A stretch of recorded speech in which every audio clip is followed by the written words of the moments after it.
نحمدہ ونصلی ونسلم علی رسولہ الکریم اما بعد اعوذ باللہ من الشیطان الرجیم بسم اللہ الرحمن الرحیم وذروا ظاہر الاسم وباطنہ صدق اللہ العظیم اللہم صلی علی سیدنا و مولانا محمد معدن الجود والکرم وآلہ وصحبہ وبارک وسلم۔ حمد و صلاۃ کے بعد ماہ مقدس، ماہ نور، نور و سرور، ماہ رمضان المبارک میں ایک سلسلہ گفتگو روحانی مسائل اور ان کا حل۔ ہمارے ہاں سادہ لو طبقہ یہ سمجھتا ہے کہ روحانی مسائل کا تعلق شاید کالے جادو سے، تعویذ گنڈے سے، بد نظری سے اور کسی شخص کے کسی کے خلاف کوئی عمل کرا دینے سے ہوتا ہے، اور شاید روحانی مسائل کا تعلق جنات، آسیب اور انہی چیزوں کے ساتھ صرف وابستہ ہے۔ حالانکہ ہمارے جو روحانی مسائل ہیں انہوں نے تو ہمارے سارے ظاہری مسائل کو بھی بگاڑ دیا ہے۔ ہمارے دل کے بگاڑ نے ہمارے وجود کے بگاڑ پر اور ہمارے اعمال کے بگاڑ پر بہت بڑا کردار ادا کیا ہے۔ یہ روحانی مسائل کیا ہیں؟ یہ روحانی مسائل دراصل باطنی مسائل ہیں۔ قرآن مجید فرقان حمید ارشاد فرماتا ہے کہ وَذَرُوا ظَاهِرَ الْإِثْمِ وَبَاطِنَهُ، ظاہری گناہ بھی چھوڑ دو اور باطنی گناہ بھی چھوڑ دو۔ صاحب تفسیر ساوی اس کی تفسیر کرتے ہوئے فرماتے ہیں کہ ظاہری گناہ تو انسان کے یہ ہے نا، جیسے معاذ اللہ کسی نے قتل کر دیا، ڈاکہ ڈال دیا، بددیانتی کر لی، خیانت کر لی، اور باطنی گناہ یہ ہے کہ اس نے حسد کیا، تکبر کیا، بغض رکھا، بدگمانی کی، برا سوچا، اپنے دل کے اندر اس نے کینہ پروری کی۔ یہ سب وہ باطنی گناہ ہیں جو انسان کے دل کو بگاڑ دیتے ہیں، اس کے باطن کو میلا کچیلا گدلا کر دیتے ہیں۔ انتہائی خوبصورت، نفیس، پڑھے لکھے، صاف ستھرے، سمجھدار، اچھے گھرانے کے لوگوں کو یہ باطنی گناہ اس طرح کا بنا دیتے ہیں کہ وہ ایک خود غرض انسان بن جاتا ہے، اس کا رویہ انسانوں کے حق میں انتہائی بد اخلاقی کا ہو جاتا ہے۔ یہ جو باطنی گناہ ہیں، یہ جو باطن کے میل کچیل ہیں، حضرت سیدنا امام غزالی رحمۃ اللہ علیہ فرمایا کرتے تھے ظاہری اعمال کا باطنی اوصاف کے ساتھ خاص تعلق ہے۔ فرماتے ہیں اگر باطن خراب ہو جائے تو ظاہری اعمال بھی خراب ہو جاتے ہیں، اور اگر باطن اجلا ہو، خوبصورت ہو، صاف ستھرا ہو، عاجزی والا ہو، انکساری والا ہو، خیر خواہی والا ہو، اللہ کے بندوں کی محبت والا ہو، اچھی سوچ والا ہو، اس کے اندر یہ ساری خوبصورتیاں موجود ہوں تو پھر انسان کا باطن بھی سنور جاتا ہے۔ ہمارے دلوں کے اندر بعض ایسی چیزیں ہوتی ہیں جو ہمارے لیے انتہائی خطرناک ہوتی ہیں۔ حسد کا سادہ معنی جو ہمارے ہاں کیا جاتا ہے وہ جلنا ہے۔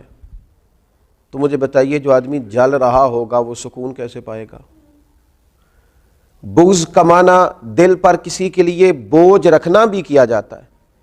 تو جب اپنے دل میں کسی کے لیے بوجھ رکھا جائے گا، تکلیف محسوس کی جائے گی، تو کیا انسان قرار پائے گا؟ تکبر کا معنی یہ ہے کہ آپ نے اپنے آپ کو بڑا جانا، کسی کو چھوٹا اور حقیر سمجھا، تو جب ہر وقت آپ اپنی بڑائی ہی کے چکر میں پڑے رہیں گے تو کیا دل کو قرار آئے گا؟ تو یہ وہ باطنی اور روحانی مسائل ہیں جو سامنے والے کا تو شاید کچھ نہیں بگاڑتے، لیکن اپنے آپ کو وہ تکلیف میں، اذیت میں، پریشانی میں مبتلا کر دیتے۔ تو ان روحانی مسائل کی معرفت رکھنا، ان کا خیال رکھنا، نبی اکرم نور مجسم صلی اللہ تعالیٰ علیہ وسلم نے فرمایا تمہارے وجود میں گوشت کا ایک لوتھڑا ہے، اگر وہ ٹھیک ہو گیا تو سارا جسم ٹھیک ہو گیا، اگر وہ بگڑ گیا تو ہر چیز ہی بگاڑ دے گا، بگڑ گئی ساری چیزیں۔ یا رسول اللہ صلی اللہ تعالیٰ علیہ وسلم وہ کون سا لوتھڑا ہے؟ تو فرمایا وہ تمہارا دل ہے۔ اگر تمہارے دل کے اوپر میل کچیل ہو، بغض ہو، عداوت ہو، کینہ ہو، حسد ہو، تکبر ہو، بدگمانی ہو، تو وہ سارے جسم کو بگاڑ دے گا، تمہیں شدید تکلیف میں مبتلا کر دے گا۔ لیکن اگر دل صاف ہو، اگر دل میں عجز ہو، اگر دل میں محبت ہو، اگر دل میں خلوص ہو، دل میں للہیت ہو، اگر دل کے اندر کسی کے لیے درد ہو، خیر خواہی ہو، تو پھر یہ دل باقی اعمال کو بھی سنوار دے گا۔ اسی لیے امام غزالی رحمۃ اللہ علیہ فرمایا کرتے تھے کہ دل ایک تنے کی طرح ہے، درخت کا جو تنا ہوتا ہے اس کی مانند دل ہے۔ اگر تمہارا دل صاف ہے تو پھر جو اوپر شاخیں لگیں گی تنے کے وہ بھی خوبصورت لگیں گی، پھول لگیں گے، پھل لگیں گے، توانائی ہوگی، لیکن اگر دل ہی بگڑ گیا ہے، پاک ہوئے تے پاک ہی ملدا ہی تے بنا پاکوں پاک نہیں ملدا، سارے جسم دے دھون دے نالوں اکو تولا ہے ٹکڑا دل دا۔ اور اقبال کہنے لگے دل بیدار پیدا کر، کہ دل خوابیدہ ہے جب تک، نہ تیری ضرب ہے کاری نہ میری ضرب ہے کاری۔ دل اگر صاف ہو، یہ جو باطنی ہمارے مسائل ہیں، یہ جو روحانی مسائل ہیں، جب تک ان کا ادراک نہیں ہوتا، اعلیٰ حضرت فاضل بریلوی رحمۃ اللہ علیہ فتاوی رضویہ شریف میں ارشاد فرماتے ہیں کہ جو مسائل ہیں نا علم قلب کے، دل کے جو مسائل ہیں، فرماتے ہیں یہ بھی فرض ہے ان کا سیکھنا بھی۔ کون سے مسائل؟ فرماتے ہیں جیسے تواضع سیکھنا، جیسے توکل سیکھنا، جیسے اخلاص سیکھنا، اس طرح باقی مسائل سیکھنا فرض ہے، یہ بھی سیکھنا فرض ہے۔ اور فرماتے ہیں جس طرح بہت سے حرام چیزوں کی معلومات ہونی چاہیے کہ یہ ٹھیک نہیں، یہ منع ہے، یہ درست نہیں ہے، اس سے اللہ رسول ناراض ہو جائیں گے، اسی طرح جو محرمات باطنیہ ہیں، یعنی تکبر ہے، ریا ہے، عجب ہے، حسد ہے، ان کی معلومات ہونا بھی ہر مسلمان کے لیے فرض ہے۔ اور پھر آگے چل کے آپ ارشاد فرماتے ہیں عظیم روحانی پیشوا سلسلہ قادریہ کے عظیم روحانی بزرگ اعلیٰ حضرت فاضل بریلوی رحمۃ اللہ علیہ ارشاد فرماتے ہیں جس طرح پنجگانہ نمازوں کی فرضیت جاننا ضروری ہے، اسی طرح حصول اخلاص کا علم ہونا بھی ضروری ہے، اس لیے کہ ہر عمل کی صحت، ہر عمل کا ٹھیک ہونا، اللہ کی بارگاہ میں قبول ہونا اخلاص ہی کی بنیاد پر ہے۔ اگر اخلاص کی معلومات ہی نہ ہوں گی تو یہ وہ روحانی مسئلہ ہے، یہ وہ روحانی مسئلہ ہے جو تمام اعمال کو ضائع کر دے گا، اکارت ہو جائے گی کی ہوئی ہر ایک نیکی۔ پھر آپ ارشاد فرماتے ہیں جس طرح حلال و حرام کا علم ہونا ضروری ہے، اسی طرح ریاکاری کا پتہ ہونا بھی ضروری ہے۔ فرماتے ہیں بڑے بڑے عابد ہیں، بڑی بڑی بہترین عبادت ہے، پر اپنے دکھاوے کی وجہ سے، ریاکاری کی وجہ سے اس عبادت کو ضائع کر لیتے ہیں۔ اعلیٰ حضرت فاضل بریلوی رحمۃ اللہ علیہ فرماتے ہیں جس طرح ظاہری اعمال، ان کے فرائض، سنن، واجبات کا جاننا ضروری ہے، اسی طرح انسان کے لیے خود بینی اور حسد کے مسائل کا جاننا بھی ضروری ہے، اس لیے کہ حسد تو اعمال کو کھا جاتا ہے جس طرح لکڑیاں کھا جاتی ہیں۔ یہ جو روحانی مسائل ہیں، یہ جو اندر پنپ رہے ہوتے ہیں، اور امام غزالی رحمۃ اللہ علیہ فرماتے ہیں اس میں تخصیص نہیں کہ یہ تکبر، حسد، بغض، عداوت صرف جہلاء میں ہوتا ہے، کہتے ہیں یہ پڑھے لکھے لوگوں میں بھی ہوتا ہے۔ اس میں تخصیص نہیں کہ یہ صرف غریبوں میں ہوتا ہے، یہ امیروں میں بھی ہوتا ہے، یہ صرف نادانوں میں نہیں ہوتا، سمجھدار لوگوں میں بھی ہوتا ہے۔ ان اعمال کا جاننا، ان کا حساب کرنا، یہ بڑا روحانی موسم ہے رمضان المبارک کا۔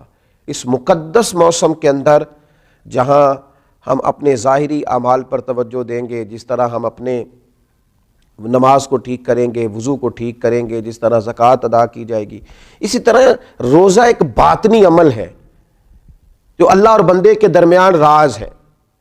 تو روزے کے باطنی عمل کے ساتھ ساتھ ہم اپنے باقی اعمال پر بھی توجہ کریں کہ ہمارا دل کہیں حسد کا شکار تو نہیں، بغض کا شکار تو نہیں، عداوت کا شکار تو نہیں، بدگمانی کا شکار تو نہیں، عجب کا شکار تو نہیں۔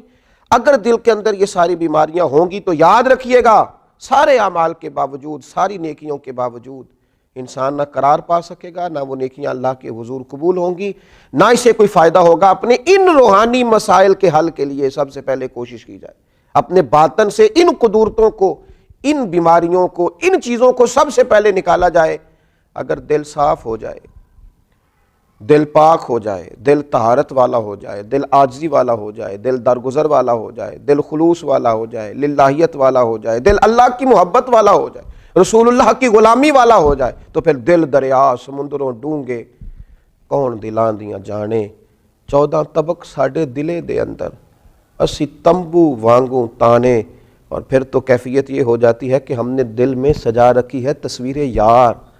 جب یہ ساری بیماریاں نکل گئیں، اب ہم نے دل میں سجا رکھی ہے تصویر یار، بس ذرا گردن جھکائی، دیکھ لی۔ اللہ تعالی ہمیں ان روحانی مسائل سے نجات عطا کرے اور ان بیماریوں سے شفا عطا کرے۔ آخر دعوانا الحمدللہ رب